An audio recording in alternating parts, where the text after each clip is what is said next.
नमस्कार, मैं प्रदीप मिश्रा आपका स्वागत करता हूं न्यूज एमपीडी के खास शो होलिका दहन पे। सर्वप्रथम आप सभी को न्यूज एमपीडी की तरफ से होली की हार्दिक शुभकामनाएं। वैसे तो होली प्रेम का, भाईचारे का त्योहार है, लेकिन होलिका दहन में लोगों को ये कंफ्यूज रहते हैं अक्सर कि होलिका दहन कब करें, अंझा है या कभी 7 बजे का समय, कभी विभिन्न विभिन्न मुहूर्त होते हैं, लोग इसी में कंफ्यूज रहते हैं। कभी कभी वो 2 दिन त्योहार पड़ जाता है। ये भारतवर्ष में इस बार बहुत बार देखा गया है कि एक ही त्योहार को 2 दिन मनाया जा रहा है। हमारे बीच आचार्य जी मौजूद है, हम इनसे बात करेंगे कि अब की बार 2025 का होलिका दहन का शुभ मुहूर्त क्या है और कितने बजे इसके पूजन करना चाहिए और इससे ये क्या लाभ है। सर बताओ, हमारे चैनल में आपका स्वागत है। हरिओम, मैं आचार्य गौरव कृष्ण शुक्ल। होलिका दहन का मुहूर्त 3 नियमों के आधार पर होता है। पहला, पूर्णिमा तिथि हो, दूसरा रात्रि का समय हो और तीसरा भद्रा बीत चुकी हो। पूर्णिमा तिथि यदि दिन में हो, रात में नहीं पहुंच रही है, तो जिस दिन रात्रि में पूर्णिमा तिथि मिलती है उस दिन की पूर्णिमा होलिका दहन के लिए मानी जाती है। और इस बार 13 मार्च 2025 को गुरुवार के दिन पूर्णिमा तिथि रात्रि में मिल रही है और भद्रा 10:37 तक है। इसलिए होलिका दहन का जो मुहूर्त है वह शुभ मुहूर्त रात्रि 10:37 के बाद 13 मार्च गुरुवार को होगा। अर्थात होलिका दहन 13 मार्च 2025 दिन गुरुवार को 10:37 के बाद किया जाएगा। और होलिका दहन में क्या करना चाहिए, क्या नहीं करना चाहिए लोगों को, समाज के लिए, इसकी भी जानकारी हम आपको दे देते हैं। होलिका दहन के दिन अपने घर से दोनों मुट्ठियों में आप पीली सरसों ले लें और उस मुट्ठी को बंद करके पूरे घर के चक्कर लगा लें और उसके बाद ले जाकर के उस पीली सरसों को होलिका में समर्पित कर दें। होलिका दहन के दिन उपटन भी लगाना चाहिए। उपटन लगाने के पश्चात निकले हुए शरीर के मल को आप जैसे ही होलिका महारानी में समर्पित करते हैं तो आपके भवन के लोगों के सभी प्रकार के रोग दोष दूर हो जाते हैं और सभी प्रकार के विघ्न पीली सरसों समर्पित मात्र करने से दूर होती है। अब जिनके घर में धन की बढ़ोतरी नहीं हो रही है, धन नहीं आ रहा है, धन आता है तो रुकता नहीं है, या धन से वृद्धि नहीं हो रही है, उनको चाहिए कि 5 फूलदार लौंग और 5 काली मिर्च लेकर के वह अपने अभी से पॉकेट में रखें और इसके बाद जब होलिका दहन हो तो उनको निकाल करके एक एक करके समर्पित कर दें। इससे आपके पॉकेट में धन की वृद्धि होगी, बैंक वृद्धि होगी, बैलेंस की वृद्धि होगी और धन कोष में आपके वृद्धि बनी रहेगी। यह 1 वर्ष तक होगा। इसके पश्चात पुनः 1 वर्ष करने से आपके जीवन में पुनः वृद्धि का योग बना रहेगा। इसलिए यह सारे कार्य होलिका दहन में किए जाते हैं। विशेष किसी भी जानकारी के लिए आप हमसे संपर्क कर सकते हैं।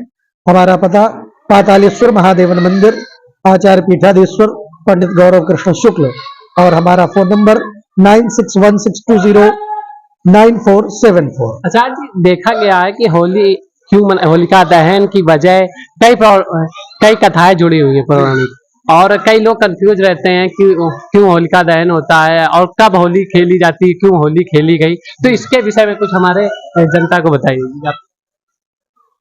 प्रथमतः शास्त्र और पुराणोक्त नियम के अनुसार होलिका दहन आप सबने सुना होगा, हिरण्यकश्यप का पुत्र है प्रहलाद, और प्रहलाद चूंकि नारायण भक्त था, इस कारण से क्रुद्ध हो करके उसके पिता ने अपनी बहन होलिका को आहूत किया और लकड़ियों की एक चिता तैयार करी। क्योंकि होलिका को वरदान था देवत्व के द्वारा, ईश्वर के द्वारा, कि यह अग्नि में जलेगी नहीं, ऐसी दुशाला उसको प्राप्त थी जिसको ओढ़ करके बैठेगी तो। लेकिन जा पर कृपा राम के होई, ता पर कृपा करई सब कोई। इसी चौपाई के अनुसार जब प्रहलाद को गोदी में होलिका ने उठाया और जब अग्निदाह किया गया तो उसमें भगवान की कृपा हुई, प्रहलाद तो बच गए और होलिका उसमें समाप्त हो गई। होलिका का समाप्त होना मतलब आपकी जीवन की नकारात्मकता का समाप्त होना है। क्योंकि होलिका जब बैठी तो उसके अंदर सारी निगेटिविटी व्याप्त हो चुकी थी। वह निगेटिव भाव से बैठी, नकारात्मकता के अनुसार बैठी। तो जब कोई भी मनुष्य समाज का जीवन में अपने अंदर नकारात्मकता भर लेता है तो उसको भस्म करने की जरूरत नहीं होती है, उसको देवता भी नहीं बचा सकते, वो स्वयं भस्म हो जाता है अपनी ही नकारात्मकता से। इसलिए हमारे अंदर सकारात्मकता का संचार हो, सकारात्मक ऊर्जा व्याप्त हो, इसलिए निरंतर पॉजिटिविटी रखनी चाहिए, अच्छे विचार लेने चाहिए। क्योंकि प्रहलाद अच्छे विचारों के साथ गए, भले वह गलत दिशा में गलत व्यक्ति के साथ थे, जल सकते थे, अग्नि उनको दाहकत्व में परेशान कर सकती थी, लेकिन उस अग्नि का भी दाहकत्व समाप्त हो गया, दाहकता समाप्त हो गई और परम शीतलमय हो गई अग्नि। और जब अग्नि समाप्त हुई तो हिरण्यकशिपु ने देखा कि दूसरे दिन होलिका उनकी बहन वह तो समाप्त हो चुकी थी, लेकिन जो नकारात्मकता के रूप में थी वह समाप्त हो चुकी थी, लेकिन सकारात्मक रूप में प्रहलाद जी उसी राख की ढेरी से, बुरेंडी से अपने अंदर छरेंडी कर रहे थे, अर्थात उस राख को अपने शरीर पर लपेट रहे थे। तो उसी मत के अनुसार दूसरे दिन हमको चाहिए हम जाएं, होलिका की परिक्रमा करें और उस राख को अपने प्रथमता माथे पर लगावें, अंगों पर लगावें, अष्टांग अंगों पर लगाने के बाद भुजाओं, कलाई, पेट, सीना, हृदय, कंठ और मस्तक में लगाएं। इसके बाद परंपरा के अनुसार अबीर, गुलाल इत्यादि से भी होली खेलनी चाहिए। और न्यूज एमपीडी के सभी दर्शकों को होली के लिए क्या संदेश? होली के लिए अब की बार चूंकि यह संदेश हम देंगे कि शास्त्रों के नियम के अनुसार होली खेलनी चाहिए, और अब की बार चूंकि पूर्णिमा 2 दिन है और जो होली खेलने का त्योहार है यह प्रतिपदा चैत्र कृष्ण पक्ष में खेलनी चाहिए। तो यह हमें एक दिन बाद अर्थात एक दिन का अंझा है अब की बार, और चैत्र कृष्ण पक्ष प्रतिपदा हमें 15 मार्च को मिल रही है। तो चैत्र कृष्ण पक्ष प्रतिपदा को हम सब लोग रंगों का पर्व मनाएं, ऐसे मनाएं कि हमें किसी प्रकार का किसी को नुकसान ना हो, किसी के अंगों का नुकसान ना हो, किसी के सामग्री का नुकसान ना हो और मानसिक सबका संतुलन बना रहे। ऐसे हम मिलजुल करके रंगों का पर्व मनाएं। अबीर गुलाल हो सके तो इस्तेमाल करें, यह जो पक्के रंग हैं इनसे बचें, क्योंकि यह हमारे लिए शारीरिक और मानसिक रूप से हानिकारक हैं।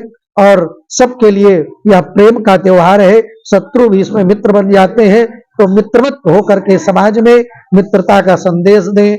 रंगों का पर्व है, रंगों को उड़ाएं और हंसी खुशी से इस त्योहार को मनाएं। 15 मार्च को रंगों का पर्व मनाया जाएगा।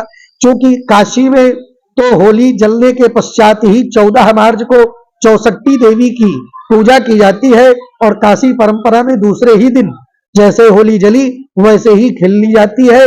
उसी के पश्चात होली का पर्व वहां पर मनाया जाता है। किंतु अन्यत्र सर्वत्र चैत्र कृष्ण प्रतिपदा को धुरेंडी होली का पर्व, रंगों का पर्व मनाया जाता है। तो हम सभी देशवासियों से एमपीडी न्यूज के माध्यम से संदेश देंगे कि होली का पर्व रंगों का पर्व है, उत्साह का पर्व है, सौहार्द का पर्व है, प्रेम का पर्व है। तो यह प्रेम का पर्व सभी समाज के छोटे बड़े बुजुर्ग बहनों भाइयों सब में प्रेम बरसावे, रंगों को बरसावे, सबका जीवन रंगमय बनावे, उत्साहमय बनावे, उत्सवमय बनावे। इसी संदेश के साथ अपनी वाणी को विराम देंगे और सभी प्रेम के साथ रंगों का पर्व अबीर और गुलाल के साथ मनावे।